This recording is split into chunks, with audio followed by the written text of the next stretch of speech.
Today's lesson is just a tiny lesson in tincturing. This morning I went out and picked some rosemary off of my organic rosemary bush. And as you can see, I've cleaned the leaves for the most part off of the stems. And so I have a sterilized ball jar, although because we are using a clear vodka, we really don't have to have the jar sterile, but at least cleaned in the dishwasher.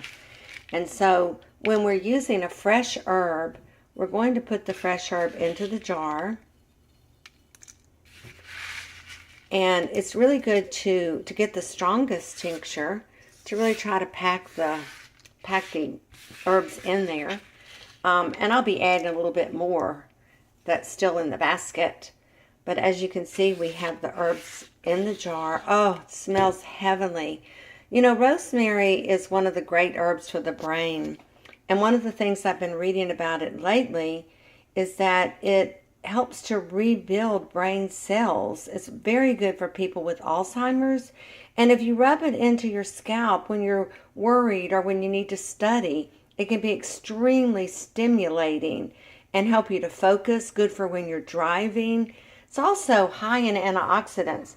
I used to make a formula that I called the evergreen formula because I put things that were evergreen, like rosemary and pinyon pine and other things that didn't turn in the winter. And I thought, well, if they're evergreen, maybe they're going to provide a lot of antioxidants to our body. And I'm sure they do.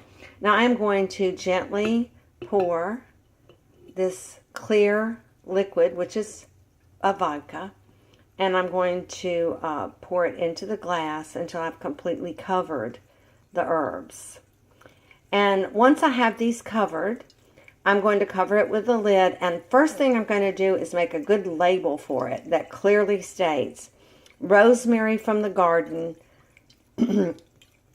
July of 2017. Otherwise, I'll forget when it was and which batch it is. So labeling is so important for anybody that wants to work with herbs. Now, I'm tincturing this because I'm planning to use it medicinally. You might want to use rosemary in a cream or a salve. In that case, you would mix it with some oils, and that'll be one of our next lessons. So I'm going to put a cap on this, and once I've capped it, I will turn it back and forth daily, just as rosemary might be turned in the wind. And in about 3 to 6 weeks, this tincture of rosemary will be ready for us to enjoy. And I'll be happy to share. I will put a little more information about this up for you today.